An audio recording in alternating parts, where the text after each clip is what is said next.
நம்ம திருப்பூர், ஈரோடு, நாமக்கல், சேலம் இந்த பகுதியில் அதிகமான நார்த் இந்தியன்ஸ் வந்துட்டாங்க, வேலைக்கு வந்திருக்காங்க. அவனுக்கு அங்கே வேலை இல்லைங்க, அங்கே வேலை வாய்ப்பே இல்லை. பீகாரில் வேலை வாய்ப்பு இல்லை. 300 ரூபா 200 சம்பளம் தான் அங்கே கொடுப்பான். இங்கே நீ 500 நீ ஓடி விடுவான்ல. இங்கே விடிய வேலை பார்க்குறான். யார்? அந்த பீகாரி, குஜராத்திங்க வேலை பார்க்குறான். நம்மளால் இங்கே வேலை பார்க்க மாட்டான். அதான் இங்கே பிரச்சனையாகுது. அப்போ அவன் என்ன பண்ணுறான்? அந்த இடத்த ஈஸியாக ஃபில் பண்ணிக்கிறான். எப்படி ஃபில் பண்ணுறான்? இங்கே தங்கிக்கிறான். அவனுக்கு சாப்பாடும் பெருசாக தேவையில்லை, சப்பாத்தி தான், நீட்டாக இருந்துக்கிறான். இரவு ஃபுல்லாக வேலை பார்க்குறான். நம்மளு நல்லா வேலை பார்க்குறான், அவனோட சூப்பராக வேலை பார்ப்பான். 6 மணி அவனு டக்குன்னு கையால் கட்டி நேராக உயின்ஷா போவாப்புல, வாங்குற காசுக்கு ஃபுல்லாக அடிச்சுட்டு ரோட்டில் இப்படி தூங்கிடுவாப்புல.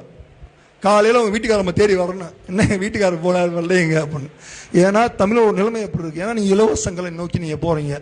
நான் என்ன நான் அதான் திரும்ப திரும்ப சொல்லிட்டே இருப்பேன், எங்களுக்கு தேவை இலவசம் கல்வியிலையும் மருத்துவம் தான் இலவசம் வேணும். வேறு எதுலையுமே இலவசங்க தேவையே கிடையாது.